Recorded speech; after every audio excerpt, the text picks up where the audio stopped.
நண்பர்கள் அனைவருக்கும் வணக்கம். இன்னைக்கு நம்ம அந்த வீடியோல 500 ரூபாய் நோட்டு பற்றிய புதிய தகவல் ஒன்று வெளியாகி இருக்கு. ஸோ அதை பத்தி தான் இப்ப நம்ம பார்க்க போறோம். செப்டம்பர் 30ஆம் தேதியுடன் 500 ரூபாய் நோட்டுகளை ஏடிஎம்களில் நிறுத்தப் போவதாகவும் அதன் பிறகு 500 ரூபாய் நோட்டுகள் செல்லாது எனவும் வாட்ஸ்அப்பில் மீண்டும் தகவல் பரவி வருகிறது. இதனை மத்திய அரசின் தகவல் சரிபார்ப்பகம் மறுத்துள்ளது.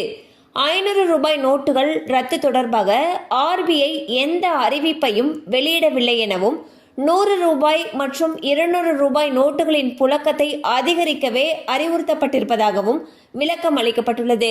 ஸோ பாத்தீங்கன்னா மீண்டும் 500 ரூபாய் நோட்டுகள் செல்லாது அப்படின்ற தகவல் ஒன்று பரவி வந்துச்சு. இந்நிலையில் பிஐபி ஃபேக்ட் செக், அதாவது மத்திய அரசுடைய தகவல் சரிபார்ப்பகம் இதை மறுத்திருக்காங்க.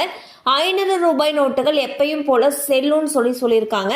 அது மட்டும் இல்லாம 100 ரூபாய் மற்றும் 200 ரூபாய் நோட்டுகளுடைய புழக்கம் இனி அதிகப்படுத்த சொல்லியிருக்கிறதாக தெளிவுபடுத்தியிருக்காங்க. கண்டிப்பா அந்த அப்டேட் உங்களுக்கு பயனுள்ளதா இருந்திருக்கும் நம்புறோம். மேலும் இது போல அப்டேட்ஸ் உங்களை உடனே ரீச் ஆகணும்னு நினைச்சீங்கன்னா நம்ம சேனலோட தொடர்ந்து இணைந்திருங்கள்.